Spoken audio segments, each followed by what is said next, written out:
আমার কথা শোনার জন্য আবারও আপনাদের ধন্যবাদ।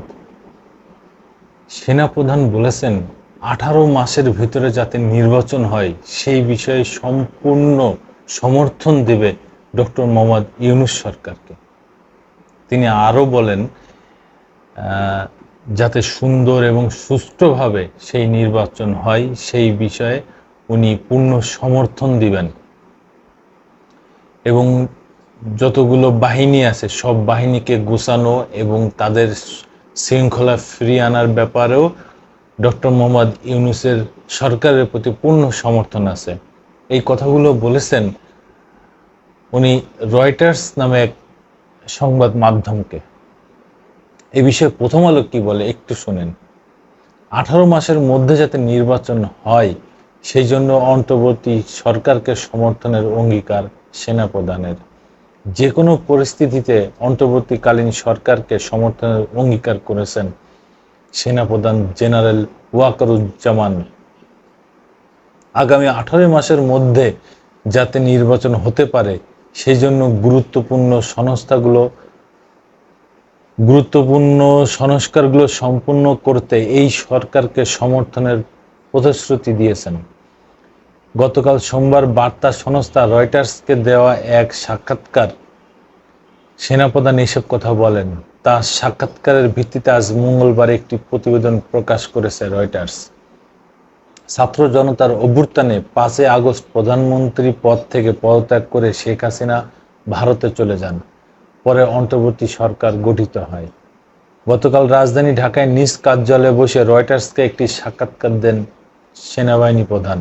তিনি বলেন, নোবেলজয়ী ডক্টর মোহাম্মদ ইউনূসের নেতৃত্বাধীন অন্তর্বর্তী সরকারের প্রতি তার পূর্ণ সমর্থন রয়েছে। এছাড়া সামরিক বাহিনীকে রাজনৈতিক প্রভাব থেকে মুক্ত করার একটি রূপরেখা দেন তিনি। ডক্টর ইউনূস প্রসঙ্গে জেনারেল ওয়াকারুজ্জামান বলেন, আমি তার পাশে থাকব যাই হোক না কেন, যাতে তিনি তার মিশন সম্পূর্ণ করতে পারেন। রয়টার্সের প্রতিবেদনে বলা হয়, বিশ্বব্যাপী ক্ষুদ্র ঋণ আন্দোলনের প্রতীক্ষিত ডক্টর ইউনূস, তিনি 17 কোটি মানুষের দেশ বাংলাদেশে একটি অবাধ সুষ্ঠু নির্বাচনের পথ সুগম করতে বিচার বিভাগ, পুলিশ ও আর্থিক প্রতিষ্ঠানগুলোতে প্রয়োজনীয় সংস্কার করার প্রতিশ্রুতি নিয়েছেন।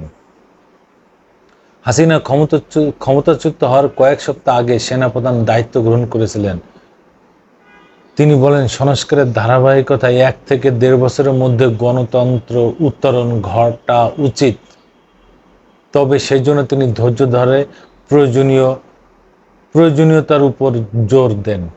সেনাপ্রধান বলেন, আপনি যদি আমাকে জিজ্ঞাসা করেন তাহলে আমি বলবো যে এই সময়সীমার মধ্যে আমাদের একটি গণতান্ত্রিক প্রক্রিয়ায় প্রবেশ করা উচিত। রয়টার্সের প্রতিবেদনে বলা হয়, গত আগস্ট মাসে অন্তর্বর্তী সরকার ক্ষমতা গ্রহণের পর বাংলাদেশের প্রধান দুটি রাজনৈতিক দল আওয়ামী লীগ ও বিএনপি উভয়ে 3 মাসের মধ্যে নির্বাচন অনুষ্ঠানের আহ্বান জানিয়েছিল। সেনাবাহিনী প্রধান বলেন, অন্তর্বর্তী সরকারের প্রধান উপদেষ্টা ডক্টর ইউনূসের সঙ্গে তিনি প্রতি সপ্তাহে সাক্ষাৎ করেন। তাদের মধ্যে খুব ভালো সম্পর্ক রয়েছে। অস্থির সময়ের পর দেশকে স্থিতিশীল করার জন্য সরকারের প্রচেষ্টাকে সমর্থন দিয়ে যাচ্ছে সেনাবাহিনী। সেনাপ্রধান বলেন, আমি নিশ্চিত যে আমরা যদি একসঙ্গে কাজ করি তাহলে আমাদের ব্যর্থ হওয়ার কোনো কারণ নেই। রয়টার্সের প্রতিবেদনে বলা হয়, সরকারি চাকরিতে কোটার বিরুদ্ধে যে গত জুলাই মাসে আন্দোলন শুরু হয়েছিল, এক পর্যায়ে তা সরকার বিরোধী অভ্যুত্থানে রূপ নেয়। এই আন্দোলনে 1000-এর বেশি মানুষ নিহত হয়েছে। এটি স্বাধীন বাংলাদেশের ইতিহাসের সবচেয়ে রক্তক্ষয়ী অধ্যায়। আন্দোলনের কেন্দ্রে থাকা ঢাকার সড়কগুলোতে শান্তি ফিরেছে, কিন্তু হাসিনা সরকারের নাটকীয় পতনের পর প্রশাসনের কিছু অংশ এখনো সঠিকভাবে কার্যকর হয়নি। প্রায় 1,90,000 সদস্যের পুলিশ বাহিনী এখনো বিশৃঙ্খল অবস্থায় রয়েছে।